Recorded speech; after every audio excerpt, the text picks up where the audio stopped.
Capítulo 2. O coach tradicional. A produção do conhecimento é uma construção coletiva da comunidade científica, um processo continuado de busca, no qual cada nova investigação se insere, completando ou contestando contribuições anteriormente dadas ao estudo do tema, afirma Alves Mazzotti, Alda Judith, 2006, página 25-41. Segundo Risse, 2006, o termo coach origina-se do vilarejo de Kócz, na Hungria, onde teria sido criada a primeira carruagem com a finalidade de transportar passageiros. Por analogia, coach pode ser considerado aquele que conduz pessoas de uma parte para outra, ou seja, de um estado atual a um estado futuro. De uma condição presente a uma futura. É alguém capaz de apoiar outro a ir do lugar em que se encontra a outro, inclusive por caminhos ainda não trilhados. Portanto, pode-se observar que o que é singular na ação do coach, a sua relação direta com o ato de conduzir, guiar e caminhar junto, apoiando o coach, aquele que é guiado, a atingir metas e objetivos pré-estabelecidos. Para isso, ele não precisa necessariamente de ter conhecimentos específicos relacionados à área de atuação do seu coach, do teu coach, pois o seu objetivo não é o de prover soluções. O que realmente é indispensável é que ele esteja junto, apoiando, orientando, sugerindo, fazendo questionamentos, dando feedbacks, abrindo caminhos e apresentando possibilidades. Segundo Jô, 2005, alguns enfoques do coach, influenciados por uma perspectiva proveniente do aconselhamento psicológico, enfatizam mais o autoconhecimento. Outros, como a perspectiva de consultoria organizacional, concentram-se mais no aprendizado. As duas ênfases, no entanto, tendem a potencializar mudanças comportamentais que são resultados proximais e, como consequência, desdobram-se em resultados individuais e organizacionais. Essa constatação reforça o tema da mudança comportamental como um elemento relevante e recorrente, explícita ou implicitamente, em diferentes abordagens. Nesse sentido, a utilização de estratégias propõe a guiar e apoiar mudanças comportamentais, tal como o modelo transteórico parece ter importância no cenário da prática do coaching. Martin Sherrington, 2006, afirma que o coach convencional ou tradicional focaliza a adequada elaboração de metas e o desenvolvimento de competências para lidar com os obstáculos e conquistar as metas estabelecidas.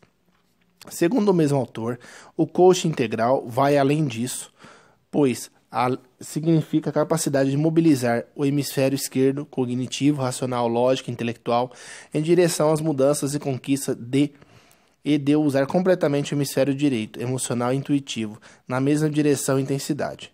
Com isso, ele enfatiza a transformação pessoal na elevação do nível de consciência, objetivando despertar no coach todo o seu potencial em um movimento direcionado ao que existe de mais elevado no ser humano, porém mantendo os pés no chão.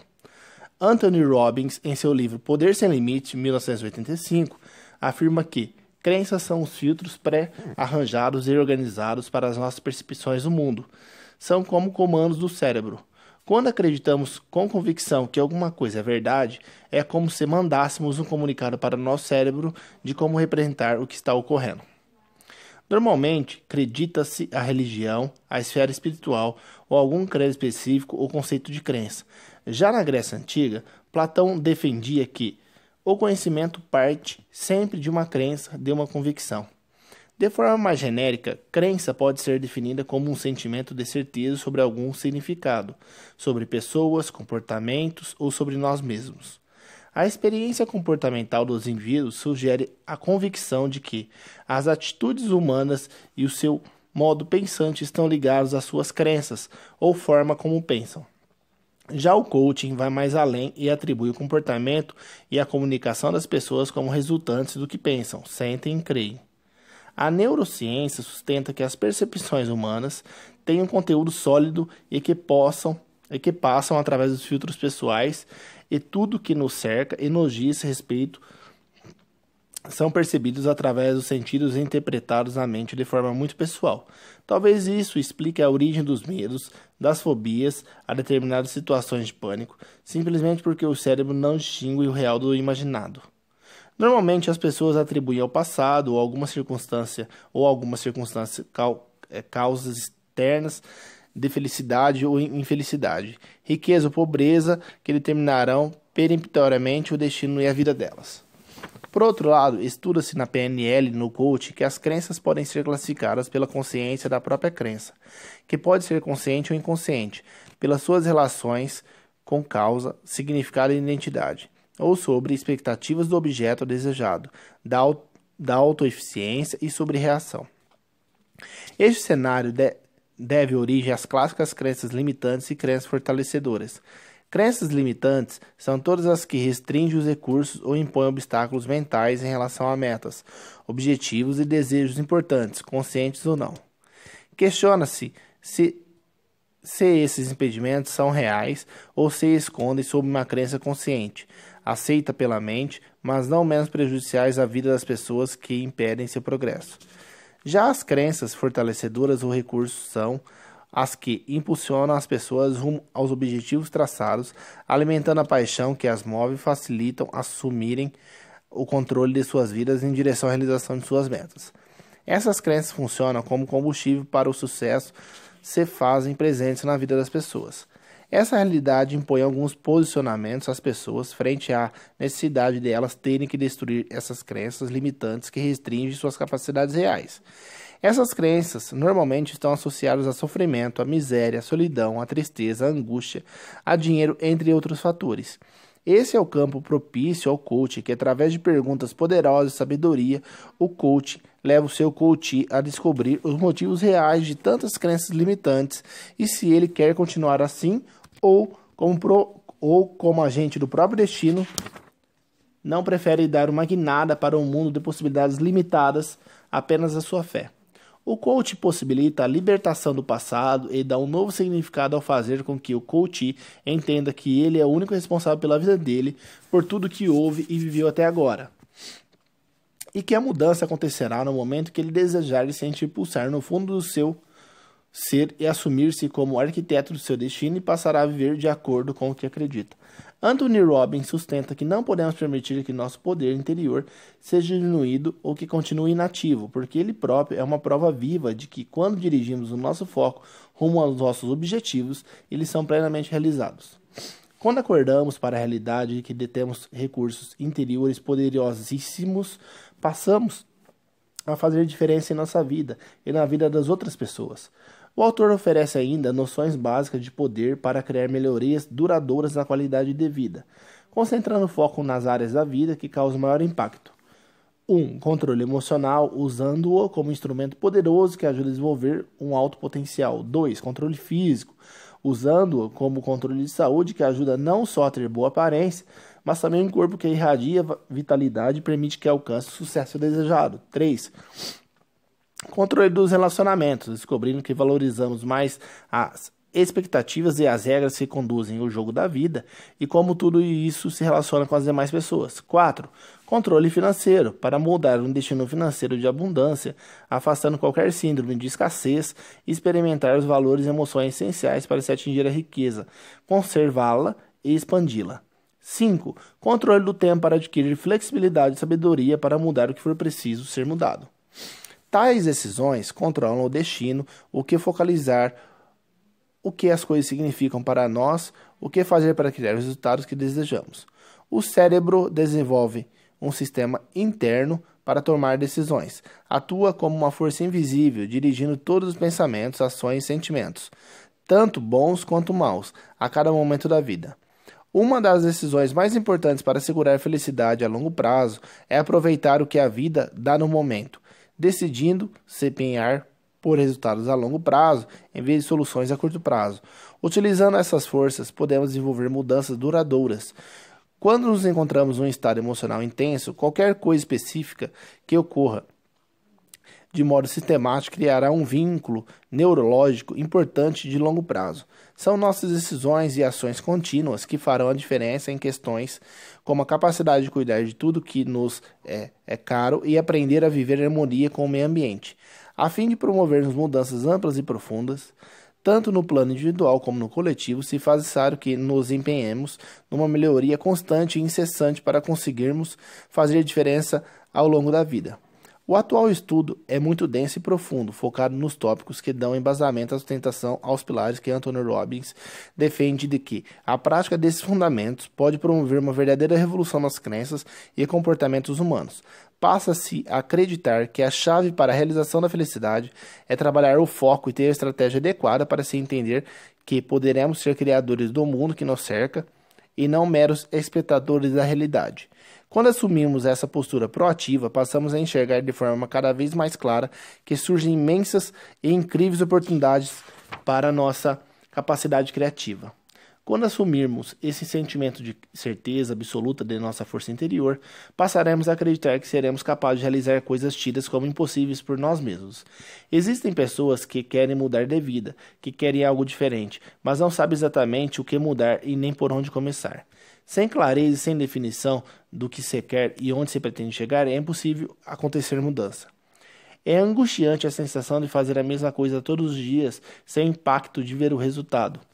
Não ter preocupação de ter que seguir fórmulas desgastadas de condução pessoal e profissional deve induzir a pessoa a aprender, mesmo que difícil, novas fórmulas de sucesso. Mudar a crença profissional começa quando se muda a postura. A descoberta do que realmente faz a pessoa feliz, o que mais a motiva a ser mais produtiva, mais realizada, é o início da retomada do crescimento pessoal. Anthony Robbins sugere que se escreva em detalhes o que realmente se quer e também o que está impedindo o que se consiga isso nesse exato momento. Segundo ele, o que mais impede de se obter mudança é o fato de se valorizar mais a dor que a mudança promove do que a de ficar onde se encontra. Ou seja, a falta de coragem para promover mudança é o que impede as pessoas de serem proativas e de fazerem acontecer. Isso faz com que elas tenham medo de ousar, de acreditar no seu potencial e invistam tempo e energia na busca de soluções. O autor deixa um claro recado de que as pessoas proativas largam na frente por enxergarem solução onde a maioria das pessoas que são reativas se deixam levar pelo cenário de crenças internas limitantes. Não basta apenas acalentar sonhos e desejos, senão se entra em sintonia consigo mesmo, comprometendo-se em acreditar que o potencial individual é infinito e que todo mundo é capaz de realizar o que quiser, o que merece dar o seu melhor incondicionalmente para que se receba de volta tudo como recompensa. Dê-me uma alavanca e um ponto de apoio e levantarei o mundo, dizia Arquimedes, matemático e físico grego, por volta de 287 anos antes de Cristo.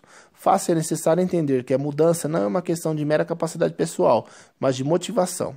Se fôssemos ameaçados de morte com um revólver na cabeça, por exemplo, e obrigados a realizar qualquer tipo de mudança, com certeza teríamos o incentivo suficiente para fazê-la. O que o Anthony Robbins sugere é justamente isso, que criemos uma associação emocional intensa de dor e sofrimento, caso se não quisermos ir em frente com nossos objetivos e também vislumbremos todos os benefícios racionais e emocionais, caso corramos atrás do que queremos. Segundo ele, uma das coisas que faz praticamente qualquer pessoa dar uma virada é alcançar um limiar da dor. Significa experimentar a dor num nível tão intenso que a pessoa sabe que tem de mudar agora. Se ela já tentou muitas vezes promover uma mudança e fracassou, isso significa que o nível de dor por fracassar na mudança não foi bastante intenso. Essa pessoa não alcançou o limiar da dor. Robbins diz que o porquê, ou seja, as razões da mudança, que são muito mais importantes do que o como.